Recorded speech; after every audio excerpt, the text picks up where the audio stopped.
The moment that stack of bills hit the floor, I swear the air inside that bank changed. $20,000 scattered at my feet like loose leaves in the wind, tossed not by accident but by a smirk, a flick of the wrist, and a woman who thought I didn't belong.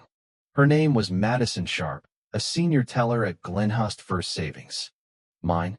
Olivia Brooks, CEO of Nova Harbor Systems. Not that anyone there cared to ask. You see, I didn't walk into that bank looking like power. I had on a navy blazer from a brand nobody talks about, shoes that had seen better days, and my natural hair pulled back in a tight, low bun. No designer bag, no entourage. Just me, just as I wanted it. Because when you're black, female, and wealthy, it's safer when you're invisible.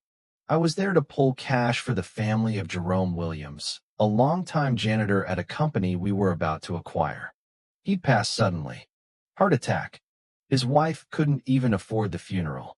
20 grand wouldn't touch my balance, but it would bury him with dignity. And sometimes, that's what matters more than the ink on a billion-dollar deal. Madison didn't ask why I needed the money. She didn't need to. Her eyes had already written my story, a broke woman trying to make a scene. She asked for my ID with a tone I hadn't heard since high school hall monitors. I gave her my license, then my passport, then my biometric scan. Then came the questions. Was this for gambling? Was I transporting it? Did I understand the risks? I told her it was personal. She called it suspicious. The branch manager, Greg Mullen, just stood in his glass office, watching like it was a soap opera. His mouth didn't move, but his silence said plenty. Then finally, after almost 15 minutes of verifying what had never been in question, Madison gathered the cash and released it like confetti.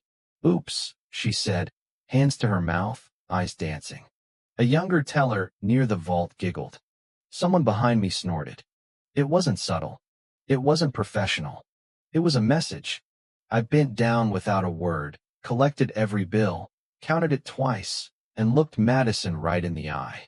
Thank you, I said, calm like still water. She looked away first. I walked out. Not a tear. Not a scene. But that silence. It wasn't surrender. It was a fuse. What none of them knew was that 20 minutes later, I'd be signing the final documents to merge Nova Harbor with the third largest logistics firm in the state. A $2.1 billion acquisition. Their bank handled that firm's entire corporate portfolio, and I now had say over where every single cent would go. But first, I drove back to headquarters. Nova Tower, 27 floors of steel, glass, and strategy. My assistant Jay met me in the elevator. You good? He asked, noticing the tension in my jaw. Remind me, I said, how much of our business runs through Glenhust First Savings? He pulled up the numbers. About 84 million. Good, I nodded. Start paperwork. We're moving every dollar. Quietly, Jay blinked. Is this about the merger? Or? I didn't answer. He didn't need me to. But that afternoon, I got a call I didn't expect. Trent Wallace, one of the logistics firm's board members. He'd been at the bank. Had seen it all. I didn't say anything, he admitted. And I should have. Why call now? I asked. Because I looked up who you were after. And I felt sick, he said. I want to help, if there's a way. I paused. You want to help? Be in the room tomorrow when I move 84 million out of your bank. And don't flinch. The next morning, I walked back into Glenhust First Savings. This time not as the invisible woman they thought they could humiliate, but as a storm in heels. My legal team followed me through the doors. Madison looked up from her station and went pale. Greg came out of his office fast, smiling tight. Miss Brooks, if there's anything we can. I'm not here to negotiate, I said. I'm here to close. He tried again, but I slid a thick folder across the counter. Inside, full withdrawal requests, legal sign-off, routing instructions to Liberty Union Credit, a black-owned institution with a record of equity. Greg flipped through the documents, his face draining with each page. This is all of Nova Harbor's accounts. Correct, I said, then turned to Madison. And for the record, respect costs nothing. But the lack of it just cost your bank over $80 million. I didn't raise my voice. I didn't need to. By noon, the story had already begun to ripple through financial circles. An anonymous source, bless you, Jay, had tipped off a few reporters. Photos showed me walking out with my team, composed and unbothered. By nightfall, Glenhust First stock was down 11%. But that wasn't the end of it. The footage of the bank incident? Turns out a junior employee named Camila recorded the whole thing on her phone from behind a privacy divider. She sent it to Jay. No press. No warning. Just a message. People need to see how they treat us when they think we don't matter. We uploaded it anonymously. Within hours, respect costs nothing was trending. That weekend, Glenhest's board issued a statement filled with the usual unfortunate misunderstanding, internal review.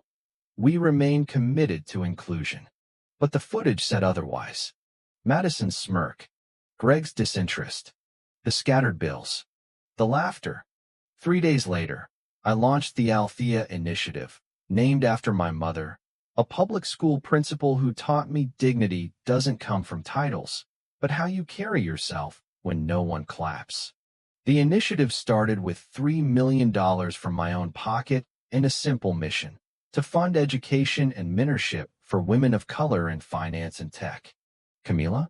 She became the first fellow. Jay? I gave him a 25% raise and 3 weeks paid leave. As for Trent, he didn't just stand in the room, became one of the initiative's founding donors. And Glenhest? Well, within 2 quarters, they'd lost 4 corporate clients and a senior board member. Greg resigned.